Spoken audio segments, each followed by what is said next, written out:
As Rainhas Esquecidas do Antigo Egito, história real. A história que tentaram apagar não foi o tempo que apagou seus nomes, foi o medo. Porque quando uma mulher governa, impérios tremem. Quando uma mulher coloca de coroa sem pedir permissão, até os deuses a observam com desconfiança. E quando uma mulher se torna tão poderosa que já não pode ser controlada, a história tenta apagá-la. O Egito conheceu reis famosos, Ramsés, Tutancâmon, Akenaton, mas antes deles, durante seus reinados e muito depois, existiram rainhas que comandaram templos, lideraram exércitos, redesenharam religiões e desafiaram aqueles que queriam um mundo sem elas. Seus nomes foram arrancados das pedras, seus rostos raspados das paredes, suas histórias silenciadas, até agora. Rainhas que reinaram antes mesmo de a palavra rainha existir.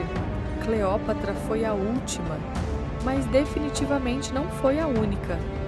Muito antes dela, existiram mulheres que governaram em uma época em que nenhum homem ousava pronunciar a palavra faraó. Elas comandaram frotas navais. Elas assinaram tratados internacionais. Elas ergueram monumentos que até hoje desafiam a lógica humana. Por que você nunca ouviu falar delas? Porque seus triunfos deixaram cicatrizes profundas no ego da história. E a história, por séculos escrita e ensinada por mãos masculinas, as temia. O que acontece quando uma mulher quebra a regra mais antiga do mundo? A regra que diz que o poder não pertence a ela. O que acontece é simples. Eles tentam apagá-la da história, as mulheres que moviam faraós, como peças. Algumas governavam sentadas no trono, outras nos bastidores do conselho. Algumas comandavam pela espada, outras pela palavra. Mas todas tinham algo em comum: o poder de influenciar impérios de forma invisível. Rainhas que não precisavam do título, porque já possuíam o poder real, mover a vontade dos homens que usavam a coroa. E o que é mais forte, quem assina a lei ou quem a sussurra ao ouvido de quem a assina?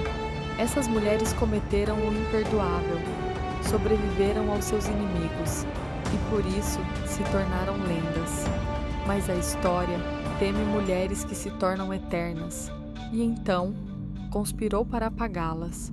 Rasparam seus rostos dos templos, destruíram suas estátuas, esconderam seus túmulos.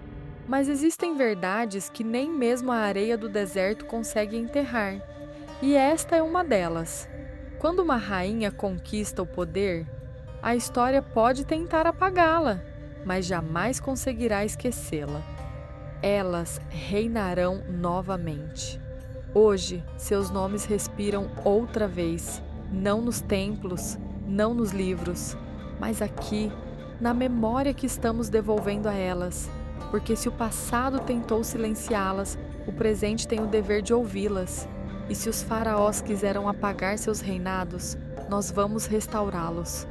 Isto não é uma aula de história, é uma coroação, e você está prestes a conhecer as rainhas que eles não conseguiram matar, a menina nascida para governar. Antes de se tornar uma lenda, antes de ser coroada faraó, Hatshepsut foi uma menina que ousou acreditar que o destino não era um privilégio masculino. Filha de um grande faraó, aprendeu cedo a linguagem dos templos, os cálculos do comércio, a estratégia da guerra e a política do silêncio. Enquanto outras meninas brincavam com bonecas, ela brincava com mapas. Os sacerdotes perceberam algo em seu olhar. Ele não observava, ele avaliava. E o Egito, sem perceber, deu ali o primeiro passo para uma de suas eras mais prósperas, guiado pelos olhos de uma menina que jamais aceitaria ser secundária, a rainha que governou sem coroa. Quando seu pai morreu, Hatshepsut tornou-se oficialmente rainha consorte, mas secretamente ela já governava, sem pedir permissão. Era ela quem tomava as decisões, ela quem assinava tratados. Ela quem ouvia o povo, enquanto outros apenas se sentavam no trono e fingiam governar. Hatshepsut se tornou a mão invisível que mantinha o Egito em equilíbrio. E quando o povo percebeu que cada vitória nacional trazia sua marca, já era tarde demais para detê-la. Quando o destino exige coragem, quando o rei faraó que usava de a coroa morreu, o Egito ficou sem rei. E os sacerdotes esperavam que ela se comportasse como uma mulher adequada, obedecer, recuar, permanecer em silêncio. Mas Hatshepsut não nasceu para ser nota de rodapé na história. Ela subiu os degraus do templo, ela olhou para seu povo e então pronunciou as palavras que mudariam o destino do Egito. O deus Amon me escolheu. Eu serei faraó. Os escribas estavam confusos. Os sacerdotes estavam irritados. Como poderiam representar o poder de uma mulher quando o poder era destinado aos homens? Hatshepsut resolveu: se uma faraó mulher é perturbadora, uma faraó mulher com barba é aterradora. Ela ordenou que fosse retratada com a barba sagrada do faraó e a coroa do Alto e Baixo Egito. E assim, sem pedir permissão, ela criou uma nova forma de ser rei. A mulher que construiu o impossível. Hatshepsut não apenas governou, ela transformou o Egito. Ela ergueu templos que até hoje desafiam qualquer lógica humana. Reabriu rotas comerciais que estavam esquecidas havia séculos. Trouxe uma riqueza e uma paz que raramente aparecem na história. O Egito se tornou tão próspero sob seu reinado que até o silêncio dos deuses parecia aprová-la. Ela não era uma mulher tentando governar como um homem. Ela era uma mulher que ensinou aos homens. O que significa governar de verdade? Nefertiti, a rainha que desapareceu sem deixar rastros. Antes de Roma temer Cleópatra, o Egito foi governado por uma mulher cuja beleza era tão poderosa que se tornou uma arma política. Nefertiti não era apenas a esposa do faraó Akhenaton. Ela era a coroa. Quando ela falava, o império se curvava. Quando ela caminhava, o deserto silenciava.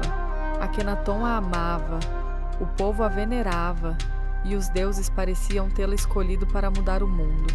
Mas quando uma mulher é perfeita demais, o mundo não a perdoa. Nefertiti fez aquilo que ninguém jamais ousou. Ela mudou a religião do império. Fechou templos antigos, rompeu com os sacerdotes que controlavam a política e declarou que o Egito adoraria apenas um deus, Aton, o disco solar. Foi a revolução mais perigosa, porque era invisível. Não se travou com espadas, mas com ideias, e ideias vindas de uma mulher poderosa podem incendiar impérios inteiros. Hoje ainda procuram seu túmulo. A cada nova descoberta no Vale dos Reis, o mesmo sussurro percorre os corredores de pedra. Será que é ela? Mas Nefertiti não pertence mais aos mortos. Ela pertence ao mito. Sua beleza transcendia os espelhos. Seu nome transcendia os livros. Seu poder transcendia o próprio tempo. E talvez ela nunca tenha desejado ser encontrada. Rainhas como ela não desaparecem. Elas simplesmente param de pedir permissão para existir. Antes de Roma temer Cleópatra, o Egito foi comandado por uma mulher cuja beleza era tão poderosa que virou uma arma política. Nefertiti não era apenas a grande esposa real do faraó Akhenaton. Ela era a coroa. Quando falava, o império se curvava. Quando caminhava, até o deserto silenciava. Akhenaton a amava. O povo a venerava. E os deuses pareciam tê-la escolhido para transformar o mundo. Mas quando uma mulher é perfeita demais, o mundo simplesmente não a perdoa. Nefertiti fez o que ninguém jamais ousou fazer. Mudou a religião do império. Ela fechou templos antigos, rompeu com os sacerdotes que controlavam a política. Declarou que o Egito adoraria apenas um deus, Aton, o disco solar. Foi a revolução mais perigosa, porque era invisível. Não foi travada com espadas, mas com ideias. E ideias vindas de uma mulher poderosa podem incendiar impérios inteiros. Então, o impossível aconteceu. Nefertiti desapareceu. Não havia corpo, não havia túmulo, não houve despedida. Uma rainha que um dia subjugou o mundo desapareceu como um suspiro na noite. Os registros deixaram de escrever seu nome. Os templos deixaram de pronunciá-lo, como se alguém a tivesse arrancado da própria realidade. Onde está Nefertiti? O deserto ainda não respondeu. Os arqueólogos consideram duas possibilidades. A primeira, ela foi assassinada por aqueles que queriam restaurar o antigo poder dos sacerdotes. A segunda, ela própria se coroou faraó, assumindo um novo nome e governando nas sombras. E o que é mais assustador para um império? Uma rainha herege morta? Ou uma rainha herege que continua reinando sem ser reconhecida? Hoje ainda procuram por seu túmulo. A cada descoberta no Vale dos Reis, o mesmo sussurro ecoa entre as paredes de pedra. Será que é ela? Mas Nefertiti não pertence mais aos mortos. Ela pertence ao mito. Sua beleza transcendia os espelhos. Seu nome transcendia os livros. Seu poder transcendia o tempo. E talvez ela nunca tenha desejado ser encontrada. Rainhas assim não desaparecem. Elas apenas deixam de pedir permissão para existir. Tiê, a mulher que governou mais do que os faraós. Antes de Nefertiti mudar os deuses e muito antes de Cleópatra incendiar Roma, existiu uma mulher que comandava o coração político do Egito. Tiê. Ela era a esposa do faraó Amenófis III, mas desde o primeiro dia deixou claro que jamais seria uma figura decorativa. Tiê tinha a mente mais brilhante do palácio e uma habilidade quase mágica: transformar respeito em obediência. Enquanto seu marido recebia honras, reis estrangeiros preferiam negociar diretamente com ela, porque todos sabiam que por trás do trono era ela quem realmente governava. Tiê não conquistava com armas, ela conquistava com palavras. Uma carta sua podia abrir um porto ou fechar uma fronteira. Ela sabia exatamente quando sorrir, quando ficar em silêncio e quando transformar uma simples sugestão em uma ordem real. Os sacerdotes a temiam, os generais a respeitavam, o povo a admirava, mas a corte a invejava profundamente. Quando seu filho Akenaton subiu ao trono, o mundo testemunhou a revolução religiosa que ele iniciaria. Mas o que poucos sabem é que a mente que acendeu essa revolução foi a de Tiê. Ela moldou um rei que ousou romper com a ordem eterna, e cada decisão radical que ele tomou carregava a sombra dela. Criar um rei é criar um destino. E Tiê estava criando o mais perigoso de todos, um rei que obedecia, mas obedecia apenas a ela.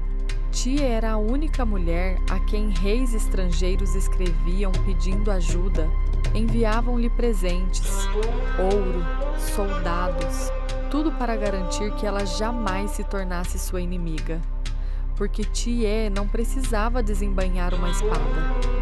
Uma única decisão sua era capaz de tirar o sono de um reino inteiro. E nada aterroriza mais os poderosos do que uma mulher que conhece o próprio valor.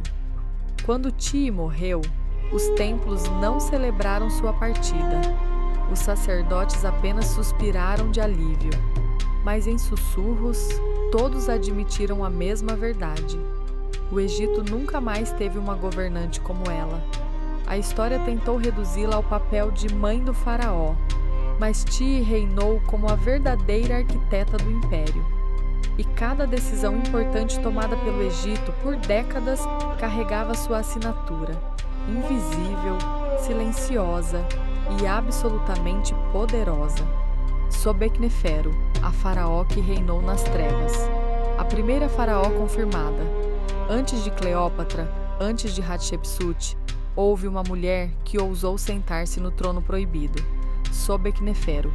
Seu nome significava a beleza do deus crocodilo, mas sua história está longe de ser bela. Ela foi a primeira mulher oficialmente reconhecida como faraó do Egito, não como consorte, não como regente, mas como governante absoluta. E o preço desse poder foi ser engolida pela escuridão. Cada decreto que Sobekneferu assinava, cada templo que ordenava construir, cada ritual que aprovava, carregava o peso de algo que nenhuma mulher jamais havia enfrentado: o ódio silencioso dos homens que queriam o trono de volta. Uma mulher sentada em um trono masculino era considerada um insulto aos deuses. Ou pelo menos, era isso que os sacerdotes diziam. Seu reinado foi curto, curto demais, como se o destino estivesse impaciente para devolvê-la ao silêncio. Então, um dia, Sobekneferu simplesmente desapareceu. Não há túmulo, não há corpo, não existe registro de sua morte. Nada. Uma faraó que governou um império foi arrancada da própria história, como se alguém tivesse decretado: a história desta mulher não deve ser contada. E a escuridão obedeceu. Mas há um detalhe que nem a sombra conseguiu apagar. Sobekneferu foi a primeira. E ao sentar-se naquele trono, ela abriu caminho para todas as outras que vieram depois. Toda rainha que ousou reinar depois dela, inclusive Cleópatra, reinou ouvindo um eco silencioso. Houve uma mulher que fez isso primeiro. Talvez os deuses a tenham punido, ou talvez a tenham protegido de um mundo que ainda não estava preparado para aceitar uma mulher como faraó absoluto, a linhagem de rainhas indomáveis. Elas não eram a exceção, eram a regra. Durante séculos disseram ao mundo que mulheres no poder eram acidentes, que Cleópatra foi uma exceção, que Nefertiti, um mistério, que Hatshepsut, uma raridade, que Tiye, um detalhe, que Sobekneferu, um erro. Mas hoje você descobriu a verdade. As rainhas foram o alicerce silencioso da história mais poderosa do mundo. Elas não tomaram o poder pela força, elas apenas se lembraram de que o poder sempre foi delas. Se foram esquecidas, não foi por falta de grandeza, foi por excesso de poder, porque uma mulher que reina se torna um lembrete perigoso. Se ela conseguiu, outras também conseguem.